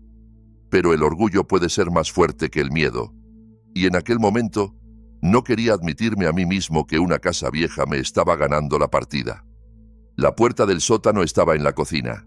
La abrí despacio. Bajé los peldaños, que crujían con cada paso, con la linterna apuntando al frente. El aire estaba más frío, húmedo, con olor a moho y a óxido. Había estanterías con botes de pintura, muebles rotos, cajas. En una mesa del fondo vi un teléfono inalámbrico de los más modernos, gris, lleno de polvo, y al lado una pila de cuadernos amarillentos. Cogí el de arriba y lo abrí. Cada página tenía un nombre, una fecha y una frase corta. Lena H., 3 de julio de 2019. Llamó una vez, no contestó. Carlos M., 12 de septiembre de 2019. Descolgó. Le avisé. Y así, una tras otra. Docenas de entradas. Llamadas registradas como si fueran parte de algún trabajo. Solté el cuaderno de golpe. Miré a mi alrededor, con la linterna temblando. Sentía que en cualquier rincón oscuro podía haber alguien mirándome. Subí las escaleras de un tirón, sin mirar atrás, con la sensación de que en cualquier momento una mano iba a agarrarme el tobillo. No terminé el trabajo, conduje de vuelta a la oficina y entregué el informe. No les conté todo, solo dije que la casa parecía insegura y que quizá hubiera intrusos. Ellos reasignaron la propiedad a otro equipo. 2 días después recibí un mensaje de uno de los compañeros, al que llamaré Marco. Había ido esa mañana a terminar el trabajo. Yo no le había explicado nada específico, solo le sugerí, ten cuidado. Su mensaje decía, el teléfono del dormitorio, con la línea cortada, ha sonado mientras estaba allí. ¿Qué coño? Lo llamé al momento. Me dijo que no lo había descolgado porque le había dado demasiado mal rollo. Al día siguiente, Marco dejó el trabajo sin aviso y nunca volvió. No está muerto ni desaparecido. Lo busqué en redes sociales tiempo después y seguía activo, pero jamás hablé con él otra vez. No sé qué más vio en esa casa, pero fuese lo que fuese, bastó para que no quisiera tener nada más que ver con este oficio. Mi jefe llamó a la policía para informar de posibles ocupantes ilegales después de que Marco se marchara, pero no encontraron a nadie en el interior. Todo estaba como lo habíamos descrito. Desde entonces, cada vez que veo un teléfono antiguo en una casa, siento un escalofrío. No sé quién me llamó aquel día ni cómo un aparato desconectado podía sonar así, pero sé que no era un simple fallo técnico. O fue una broma retorcida muy bien planeada, o algo igual de elaborado, pero con intención mucho más oscura. Hay miedos que se agarran a una casa, y otros que se agarran a una persona desde la infancia.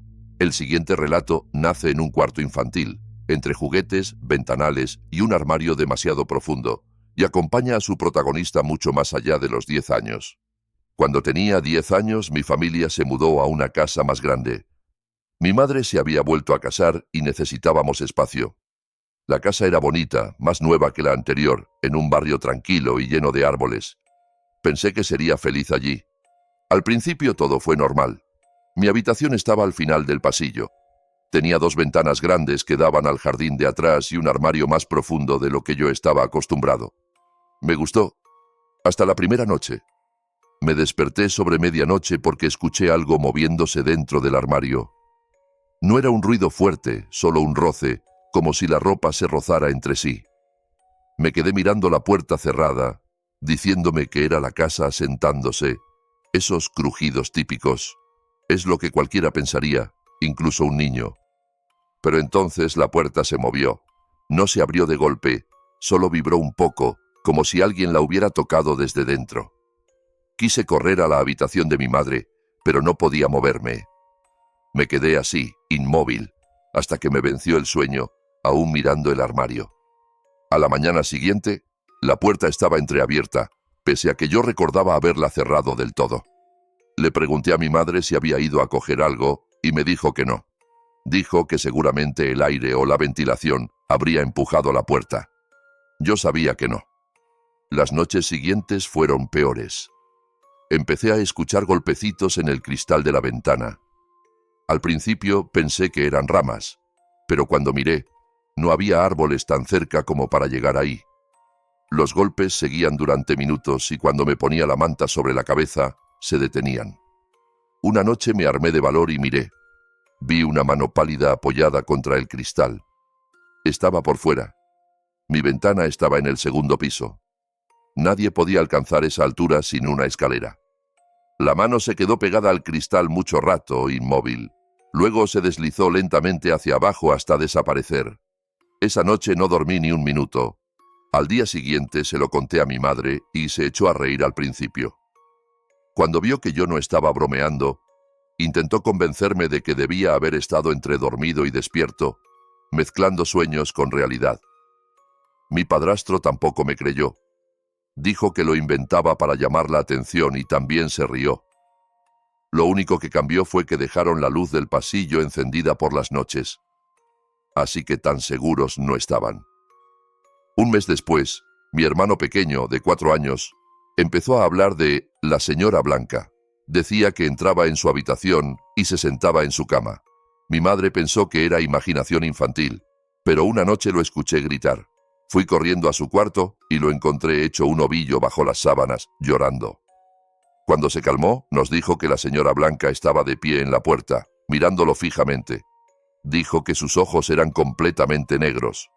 Le creí, por lo que yo había visto en mi ventana. Empecé a dormir siempre con la manta sobre la cabeza, aunque hacía calor. Eso no evitó que empezara a soñar con ella. En mis sueños estaba en la esquina de mi habitación, en silencio, susurrando mi nombre con una voz seca, como hojas restregándose. A veces me despertaba y aún escuchaba el susurro, muy débil, pero real. Una noche la vi, ya no en sueños, sino despierto. Estaba al pie de mi cama. Era altísima, su cabeza casi tocaba el techo. Llevaba un vestido blanco largo que se movía como en una corriente de aire invisible. Su pelo era negro, lacio. Le caía por delante del rostro pálido como la tiza. Los ojos eran 2 huecos negros, profundos. Intenté gritar, pero no pude. Cerré los ojos y, cuando los volví a abrir, ya no estaba. La puerta del armario, sin embargo, estaba completamente abierta. Desde entonces fui incapaz de entrar en mi armario. Le rogué a mi madre dormir en su cama, pero me dijo que tenía que aprender a ser valiente. O quizá no quería admitir que le daba miedo a ella también. La peor noche llegó durante una tormenta. Lluvia fuerte, viento golpeando las ventanas. Me despertó el sonido del marco de la ventana crujiendo. Cuando miré, vi cómo la ventana se abría poco a poco. El pestillo estaba bajado. Lo vi girar solo. Se abrió por completo y vi cómo la señora Blanca se deslizaba dentro. No se movía como una persona. Flotaba. Sus pies nunca tocaron el suelo. Se acercó a mi cama, se inclinó hasta quedar con la cara a pocos centímetros de la mía. Sentí su aliento helado en la piel. Volvió a susurrar mi nombre. Ahí fue cuando me oí gritar con todas mis fuerzas. Mi madre y mi padrastro entraron corriendo. Encendieron la luz. La ventana estaba cerrada y con el pestillo echado. Nadie más estaba allí. Me regañaron por asustar a todos, pero vi en sus caras que algo les preocupaba. Lo extraño de esa noche es que no recuerdo bien la transición entre verla entrar y mi propio grito.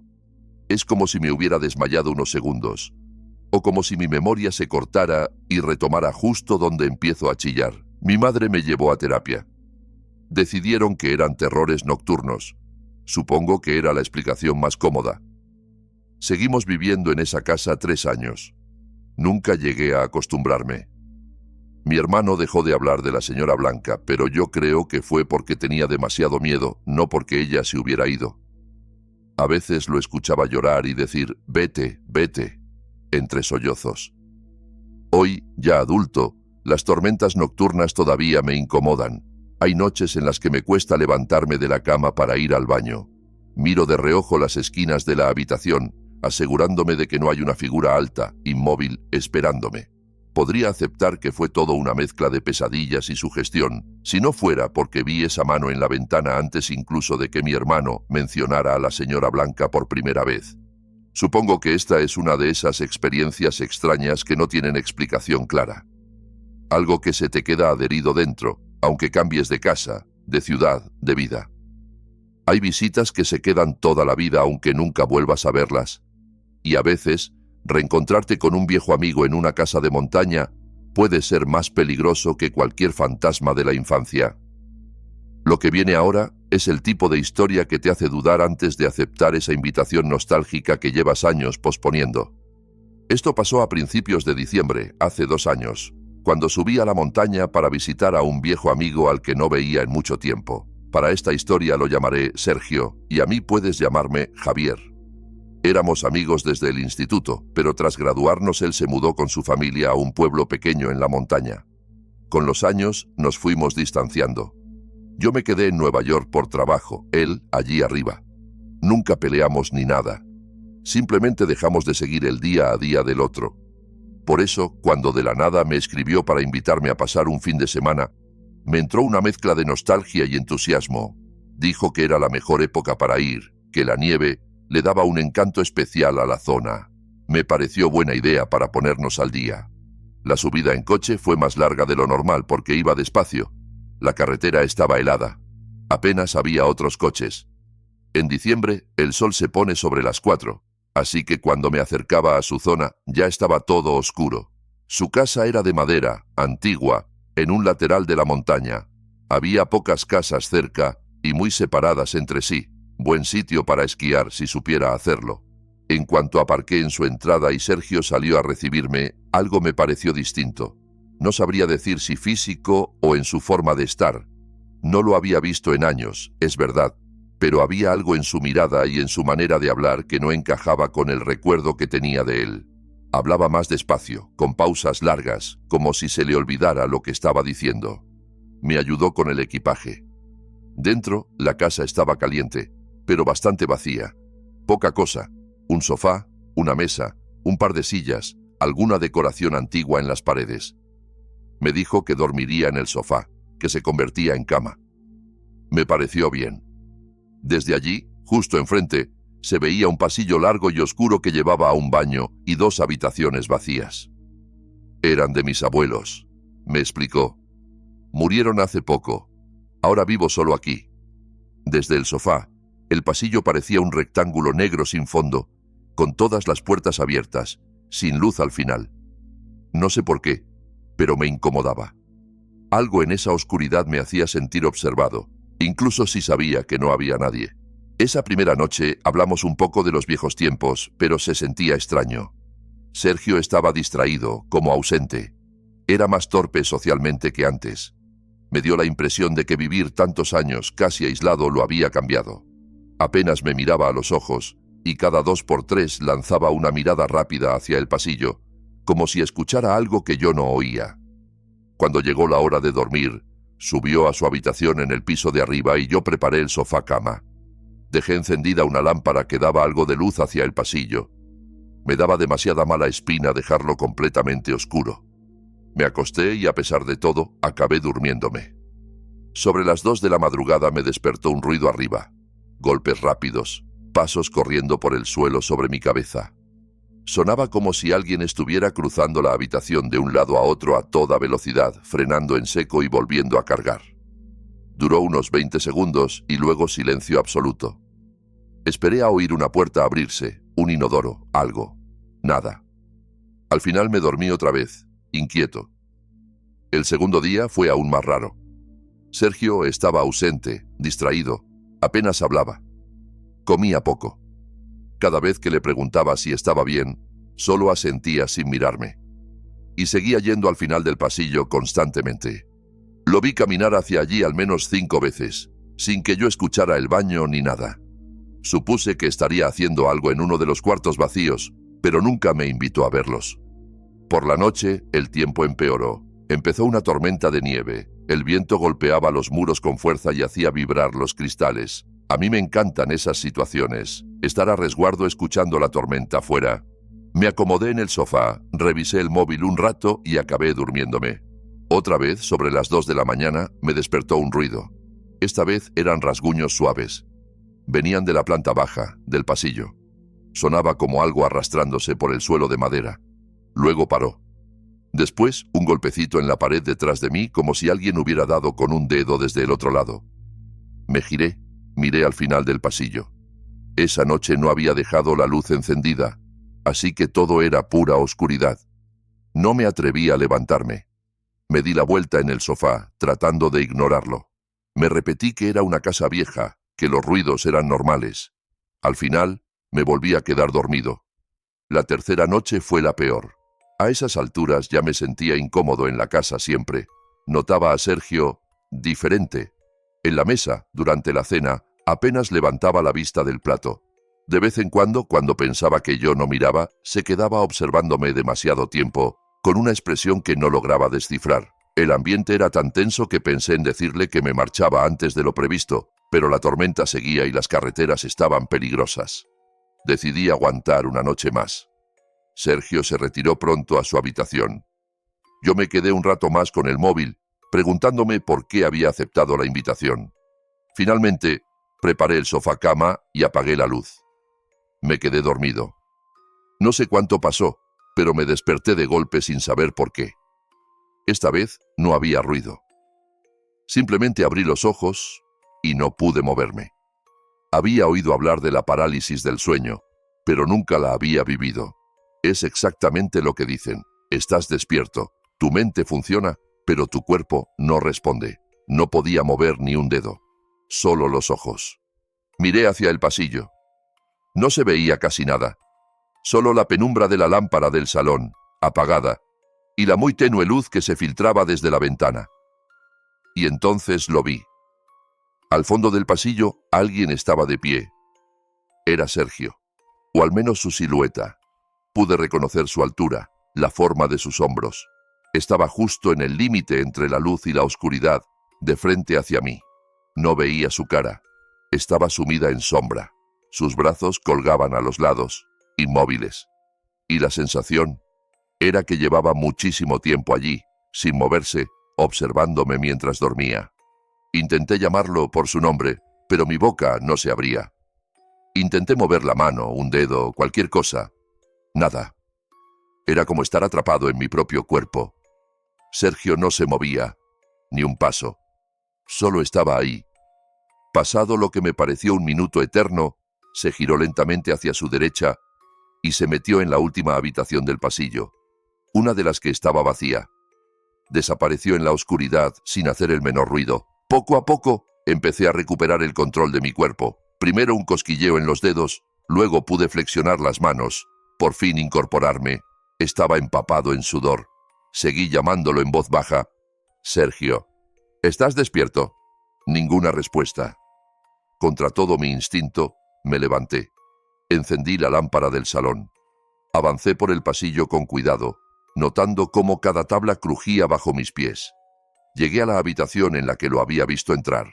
Asomé la cabeza. La habitación parecía vacía, pero en la esquina, junto a la ventana, de espaldas a mí, había una figura, de pie, rígida, mirando hacia afuera. No sabía si era Sergio o alguien más. No dije nada. Me limité a retroceder paso a paso y luego corrí escaleras arriba. Fui directo a su cuarto. Lo encontré profundamente dormido en la cama. Tuve que zarandearlo varias veces para que se despertara. Abrió los ojos confundido, molesto. Le conté lo justo, que había visto a alguien en el pasillo, que pensaba que era él. Se negó a bajar conmigo. Le insistí en que había alguien en la casa. Ni siquiera miró hacia las escaleras. Su rostro cambió. No puedo describirlo bien, pero era el gesto de alguien que ya sabe la respuesta y no quiere escuchar la pregunta. «Sergio, ¿Quién está abajo?, le dije, mirándolo fijo. Se encogió de hombros sin más. En ese momento decidí que me iba. Daba igual la nieve, la hora o la carretera. Bajé. Metí mis cosas en la mochila casi al azar, sin dejar de mirar el pasillo por el rabillo del ojo. Tenía la sensación de que, si parpadeaba demasiado, alguien iba a aparecer allí, de pie, a medio camino entre la oscuridad y la luz. Salir al exterior fue un alivio físico. El frío de la montaña me golpeó la cara, pero se sintió mejor que el aire dentro de esa casa. Sacudí la nieve del coche, me metí y arranqué. Al maniobrar para salir del camino, cometí el error de mirar una última vez hacia la ventana del pasillo. En la última ventana, la del cuarto del fondo, había una silueta recortada, de pie, inmóvil, mirando hacia el coche. Fue lo último que vi de la casa de Sergio. Después de aquel fin de semana, dejó de responder a mis mensajes. Cuando le dije que llamaría a la policía para que hicieran una visita de bienestar, envió un único mensaje: «Estoy bien». Nada más. No contestó a ninguna otra cosa. Yo también dejé de insistir. Quien fuera que estaba allí, no quería saber más. Ese no era el mismo Sergio del instituto. Lo que haya pasado con él, y quién o lo que estuviera en esa casa aquella noche, ya no es asunto mío. Pero mentiría si dijera que no me aterroriza pensarlo todavía. Porque a veces el verdadero miedo no es lo que viste, sino lo que intuías que podía estar justo fuera de tu campo de visión. Si alguna de estas historias te dejó pensando en la oscuridad de tu propio cuarto, en el ruido del pasillo o en la casa del vecino, no estás solo. Si sentiste ese cosquilleo incómodo en la nuca, deja tu like para que más personas se atrevan a escuchar estas voces. Suscríbete si quieres seguir oyendo relatos que te acompañen cuando apagues la luz. Y cuéntame en los comentarios qué habrías hecho tú en el lugar de ellos, o si alguna vez has vivido algo que todavía te cueste explicar.